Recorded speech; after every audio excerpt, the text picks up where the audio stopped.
ಒಂದು ಅಪ್ಡೇಟ್ ಬರ್ತಾ ಇದೆ ಇವರ ಈ ಪ್ರಕರಣಕ್ಕೆ ಸಂಬಂಧಪಟ್ಟ ಹಾಗೆ. ನಾನು ಆನಂದ್ ಸಿಂಗ್ರನ್ನ ಹೊಡೆದಿಲ್ಲ, ತಳ್ಳಿದೆ ಅಷ್ಟೇ ಅನ್ನುವಂಥ ಮಾತನ್ನ ಇಲ್ಲಿ ಹೇಳ್ತಾ ಇದ್ದಾರೆ. ಕಂಪ್ಲಿ ಶಾಸಕ ಜೆ.ಎನ್. ಗಣೇಶ್ ಮೊದಲ ಪ್ರತಿಕ್ರಿಯೆ ನೀಡಿದ್ದಾರೆ ಈ ಘಟನೆಗೆ ಸಂಬಂಧಪಟ್ಟ ಹಾಗೆ. ಅಜ್ಞಾತ ಸ್ಥಳದಿಂದ ಗಣೇಶ್ ಪತ್ರವನ್ನ ಬಿಡುಗಡೆ ಮಾಡಿದ್ದಾರೆ. ನಾನು ಆನಂದ್ ಸಿಂಗ್ ಮೇಲೆ ಹೊಡೆದಿಲ್ಲ, ಹಲ್ಲೆ ಮಾಡಿಲ್ಲ. ಆನಂದ್ ಸಿಂಗ್ ಹೊಡೆದಾಗ ನಾನು ಅವ್ರನ್ನ ತಳ್ಳಿದೆ ಅಷ್ಟೇ.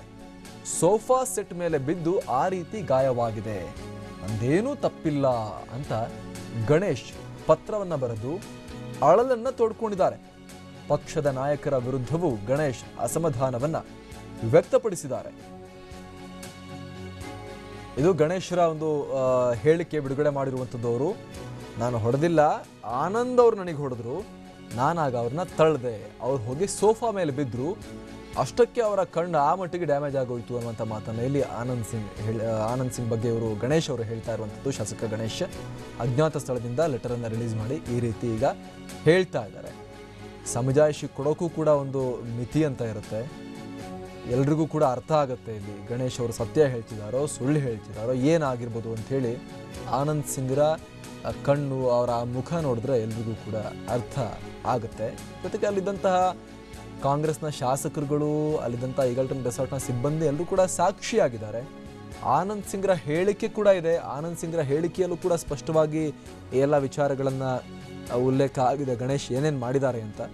ಆದರೆ ಒಂದು ರೀತಿ ಬಚಾವಾಗೋ ಪ್ರಯತ್ನ ಅಥವಾ ತನ್ನ ಮುಖವನ್ನು ತಾನು ಉಳಿಸ್ಕೊಳ್ಳುವಂಥ ಪ್ರಯತ್ನ, ಸುಳ್ಳನ್ನು ಮುಚ್ಚಕ್ಕೆ ಮತ್ತೊಂದು ಸುಳ್ಳು ಹೇಳ್ತಾರೆ ಅಂತ ಹೇಳ್ತಾರಲ್ಲ, ಆ ರೀತಿ ಒಂದಾದ್ಮೇಲೆ ಒಂದರಂತೆ ಏನಾದರೂ ಒಂದು ಹೇಳಿ ತನ್ನ ತಪ್ಪಿಲ್ಲ ಅಂತ ಪ್ರೂವ್ ಮಾಡ್ಕೊಳ್ಳೋಕ್ಕೆ ವಿಫಲ ಪ್ರಯತ್ನವನ್ನು ಇಲ್ಲಿ ಗಣೇಶ್ ಅವರು ನಡೆಸ್ತಾ ಇದ್ದಾರೆ. ಅದು ಇಲ್ಲಿ ಸ್ಪಷ್ಟವಾಗ್ತಾ ಇದೆ.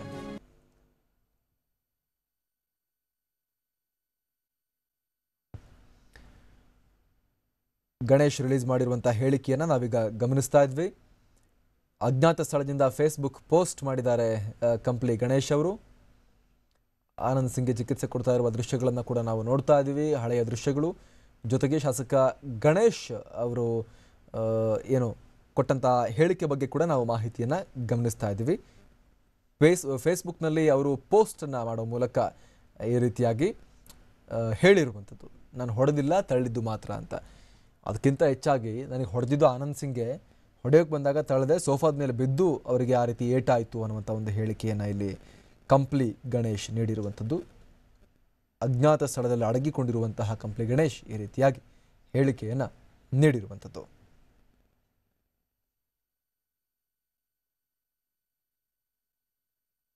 ಫೇಸ್ಬುಕ್ ಪೋಸ್ಟನ್ನು ನಾವೀಗ ಗಮನಿಸ್ತಾ ಇದ್ದೀವಿ. ಕಂಪ್ಲಿ ಗಣೇಶರ ಫೇಸ್ಬುಕ್ ಪೋಸ್ಟ್ ನಾವೀಗ ನೋಡ್ತಾ ಇದ್ದೀವಿ. ಅದಕ್ಕೆ ಕಂಪ್ಲಿ ಅಂತ ಹ್ಯಾಶ್ಟ್ಯಾಗ್ ಬೇರೆ ಹಾಕಿದ್ದಾರೆ. ಕಂಪ್ಲಿ ವಿಧಾನಸಭಾ ಕ್ಷೇತ್ರದ ಜನತೆಗೆ ನನ್ನ ನಮಸ್ಕಾರಗಳು ಅಂದು ಅವ್ರು ಹಾಕಿರುವಂತಹ ಫೇಸ್ಬುಕ್ ಪೋಸ್ಟನ್ನು ನಾವೀಗ ಗಮನಿಸ್ತಾ ಇದ್ದೀವಿ. ಅಂದು ಏನಾಗಿತ್ತು ಅದೆಲ್ಲವೂ ಕೂಡ ಸುಳ್ಳು.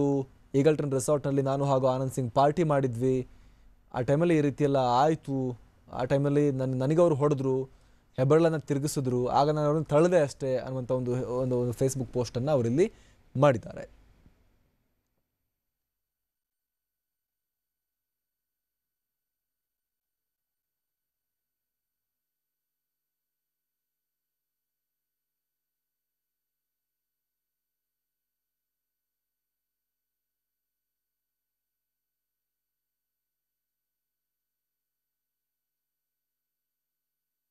ಅಲ್ಲಿ ಆನಂದ್ ಸಿಂಗ್ ಜೊತೆಗಿನ ಗಲಾಟೆಗೆ ಸಂಬಂಧಪಟ್ಟ ಹಾಗೆ ಈ ರೀತಿಯಾಗಿ ಫೇಸ್ಬುಕ್ನಲ್ಲಿ ಪೋಸ್ಟ್ ಹಾಕೋ ಮೂಲಕ ಒಂದು ತಮ್ಮನ್ನು ತಾವು ಸಮರ್ಥಿಸಿಕೊಳ್ಳುವಂಥ ಒಂದು ಪ್ರಯತ್ನವನ್ನು ಇಲ್ಲಿ ನಡೆಸಿದ್ದಾರೆ ಅಂತಲೇ ಹೇಳ್ಬೋದು.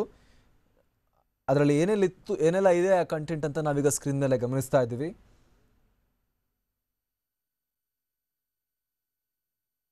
ಕಂಪ್ಲಿ ವಿಧಾನಸಭಾ ಕ್ಷೇತ್ರದ ಜನತೆಗೆ ನನ್ನ ನಮಸ್ಕಾರಗಳು. ಅಂದು ಏನು ಘಟನೆಗಳು ಆಗಿದ್ದವು ಅವೆಲ್ಲವೂ ಕೂಡ ಸುಳ್ಳು. ಘಟನೆ ಆಗಿದ್ದೇ ಸುಳ್ಳಂತೆ, ಗ್ರಾಮರ್ ಕೂಡ ಗೊತ್ತಿಲ್ಲ ಅವರಿಗೆ ಸರಿಯಾಗಿ. ಈಗಲ್ಟನ್ ರೆಸಾರ್ಟ್ನಲ್ಲಿ ನಾನು ಹಾಗೂ ಆನಂದ್ ಸಿಂಗ್ ಪಾರ್ಟಿ ಮಾಡಿದ್ದು ನಿಜನೇ. ಪಾರ್ಟಿ ಮಾಡಿದ ನಂತರ ಆನಂದ್ ಸಿಂಗ್ ಅವರೇ ರೂಮ್ಗೆ ಕರೆದುಕೊಂಡು ಹೋಗಿ, ಆನಂದ್ ಸಿಂಗ್ ಇವ್ರನ್ನ ರೂಮ್ಗೆ ಕರೆದುಕೊಂಡು ಹೋಗಿ ರಾತ್ರಿ 11 ಗಂಟೆಯಿಂದ 2:30 ಗಂಟೆವರೆಗೆ ಕುಳಿತುಕೊಂಡು ಮಾತನಾಡಿಸಿದರು.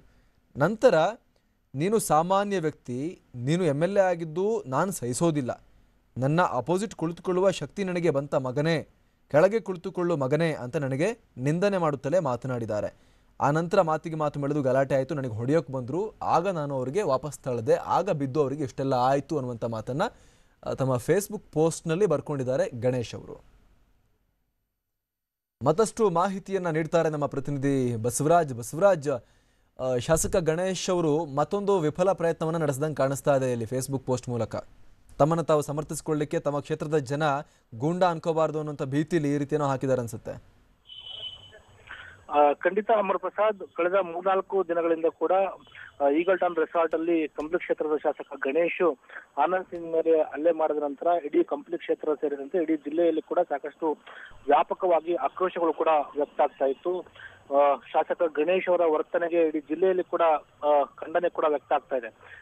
ಅದನ್ನ ಮನಗಂಡಿರ್ತಕ್ಕಂಥ ಗಣೇಶ್ ಈಗಾಗಲೇ ಪೊಲೀಸರಿಂದ ಬಂಧನ ಭೀತಿಯಿಂದ ತಲೆಮರೆಸಿಕೊಂಡಿರ್ತಕ್ಕಂಥ ಗಣೇಶ್ ಈಗ ಒಂದು ಫೇಸ್ಬುಕ್ ಮತ್ತು ವಾಟ್ಸಪ್ಗಳಲ್ಲಿ ಕೂಡ ಒಂದು ಸಂದೇಶವನ್ನು ಕೂಡ ರವಾನೆ ಮಾಡಿದ್ದಾರೆ. ಆದ್ರೆ ಸಂದೇಶದಲ್ಲಿ ಕೂಡ ಸಾಕಷ್ಟು ಸುಳ್ಳಿರ್ತಕ್ಕಂಥ ಮಾಹಿತಿಯನ್ನೇ ಹಂಚಿಕೊಂಡಿದ್ದಾರೆ ಅನ್ನೋದು ಕೂಡ ಇಲ್ಲಿ ಮೇಲ್ನೋಟಕ್ಕೆ ಗೊತ್ತಾಗ್ತಾ ಇದೆ.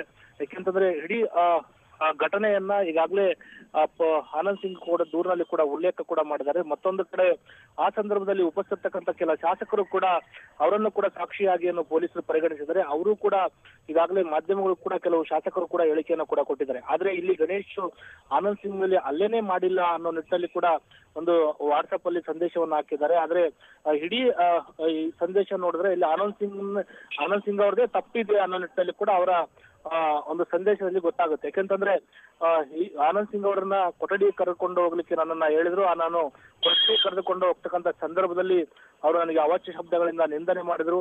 ಅದ್ರ ಜೊತೆಗೆ ಭೀಮಾನಾಯ್ಕ ಅವರಿಗೆ ಕೂಡ ಅವಾಚ್ಯ ಶಬ್ದಗಳಿಂದ ನಿಂದನೆ ಮಾಡಿದ್ರು.